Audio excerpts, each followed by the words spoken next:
E se a memória não fosse só uma lista de fatos? E se ela fosse, na verdade, uma paisagem, com uma forma própria?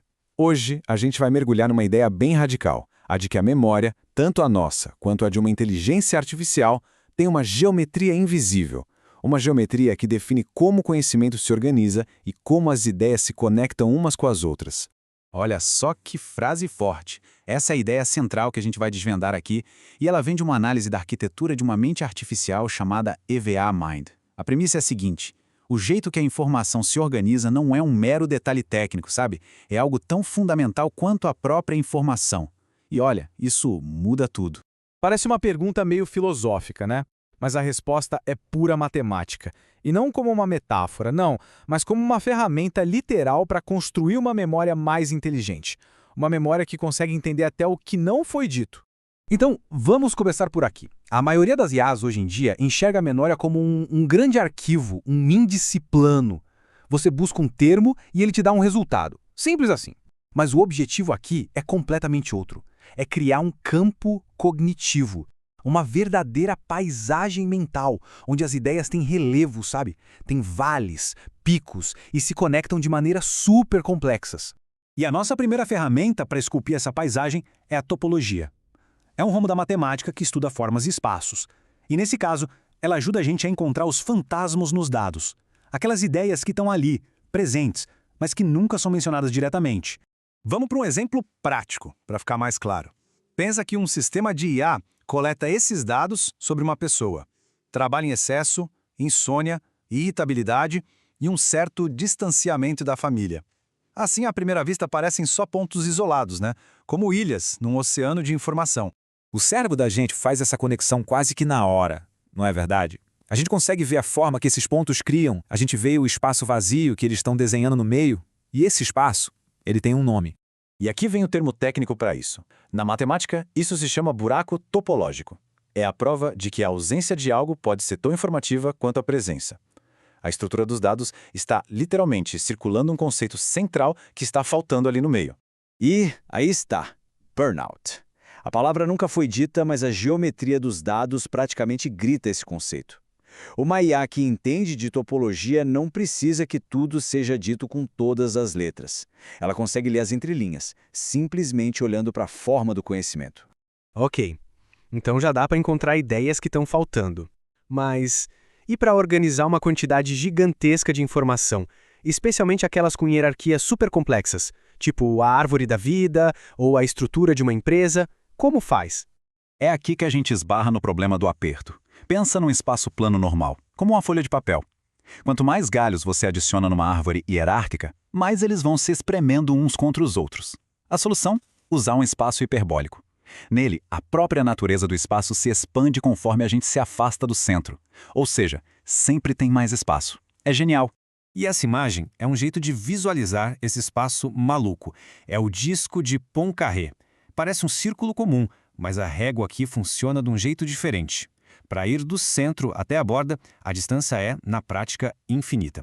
Isso permite que uma árvore com galhos e mais galhos, até infinitos, caiba perfeitamente dentro desse disco que parece finito. Então, a grande sacada é essa. Dá para mapear qualquer hierarquia, não importa o quão complexa ela seja, nesse espaço, sem perder ou distorcer a relação entre as ideias. É como ter a biblioteca perfeita, com prateleiras que se expandem magicamente para sempre. Bom, já temos uma estrutura e um jeito de achar o que falta. Agora, como a gente se move por essa paisagem? Como se cria algo que parece uma linha de pensamento e não só uma lista de resultados de busca? É só a gente pensar em como a nossa mente funciona. Às vezes, café lembra manhã, que é um conceito parecido. Mas em outras, café pode lembrar de uma viagem para a Colômbia, que por sua vez lembra de aprender espanhol. A conexão aqui não é de similaridade, percebe? É uma associação estrutural. E é aqui que a coisa fica interessante. A busca semântica é o padrão hoje. Ela acha coisas parecidas. Mas a busca estrutural, usando uma técnica chamada difusão de calor, faz outra coisa. Ela segue os caminhos que já existem no mapa do conhecimento. É como simular a ativação se espalhando de um neurônio para outro. A analogia do calor deixa tudo muito fácil de entender. Imagina que você encosta um isqueiro num ponto de uma teia de aranha de metal. O calor não se espalha por igual. Ele segue os fios.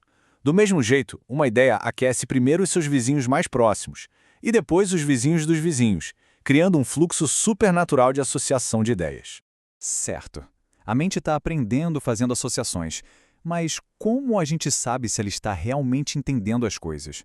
Como é que se mede o momento ahá, aquele estalo, sabe?